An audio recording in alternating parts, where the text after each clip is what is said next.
Assalamualaikum warahmatullahi wabarakatuh. Perkenalkan, nama saya Elsa Evita dengan NIM 23104016. Di sini saya akan menjelaskan tentang penggunaan roda clock versi manual.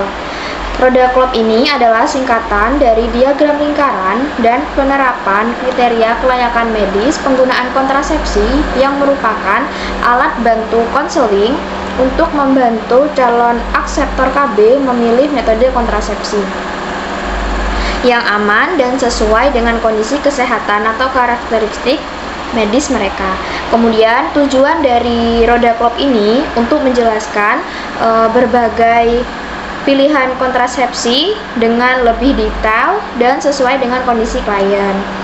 Baik, di sini saya akan menjelaskan bagian-bagian dari roda clock. Yang pertama, bagian lingkaran terluar dari roda clock yang berisi tentang kategori rekomendasi penggunaan kontrasepsi.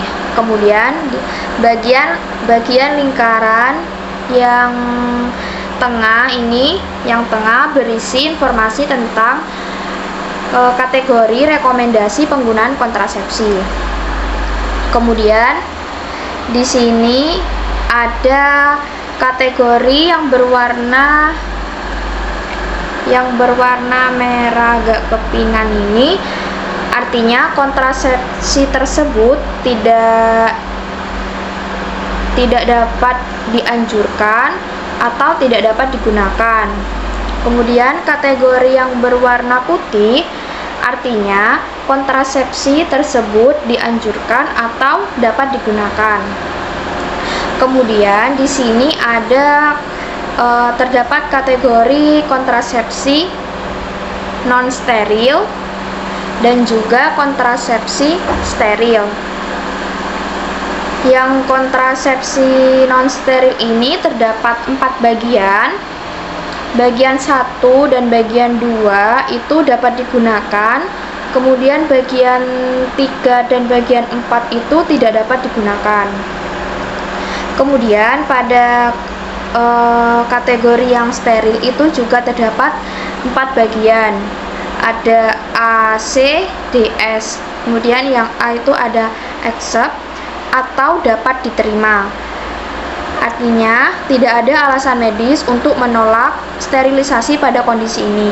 Kemudian C, caution atau hati-hati, artinya prosedur dapat dilakukan pada keadaan normal namun perlu persiapan ekstra dan hati-hati.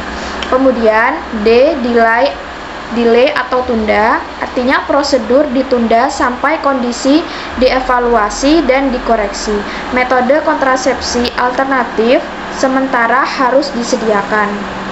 Kemudian S, spesial atau khusus, artinya prosedur harus dilakukan oleh operator yang berpengalaman dan peralatan harus lengkap dan tersedia untuk anestesi umum, dan harus dipikirkan regimen anestesi yang tepat. Metode kontrasepsi alternatif sementara harus disediakan jika rujukan dibutuhkan.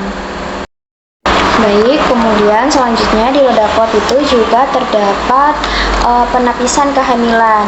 Jadi penapisan kehamilan ini adalah untuk menentukan apakah seorang wanita sedang atau tidak menggunakan metode kontrasepsi, dan di sini ada beberapa pertanyaan.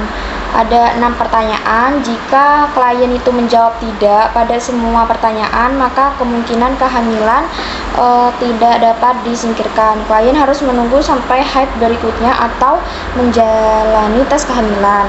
Kemudian jika klien itu menjawab iya pada minimal salah satu pertanyaan dan klien tidak mempunyai gejala kehamilan, maka Anda dapat memberikan metode kontrasepsi pilihannya. Kemudian di bawahnya sini ada prosedur penapisan klien.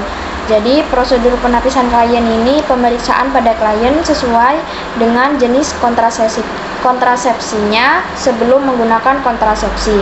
Kemudian di sini ada prosedurnya, semisal contohnya pemeriksaan payudara.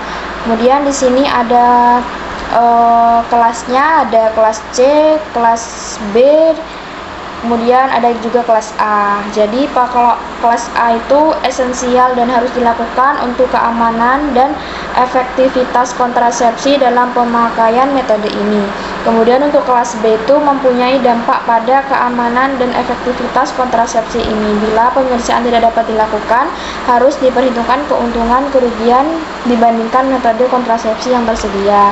Kemudian untuk kelas C itu tidak mempunyai dampak substansial terhadap keamanan dan efektivitas kontrasepsi metode ini atau tidak dapat diaplikasikan. Baik, setelah itu terdapat kasus yaitu seorang perempuan berusia 20 tahun belum pernah mempunyai anak atau nulipara datang ke bidan untuk berkonsultasi.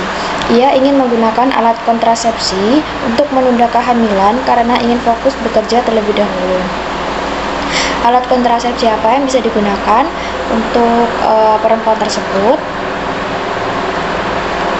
Baik, di sini menunjukkan alat kontrasepsi yang bisa digunakan yaitu kontrasepsi hormonal kombinasi, ada pil, ada transdermal, cincin, suntik.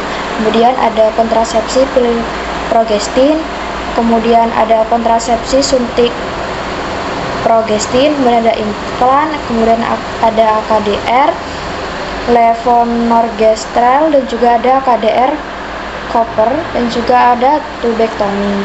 Kita menjelaskan kepada klien kelebihan dan juga kekurangan pada setiap kontrasepsi tersebut.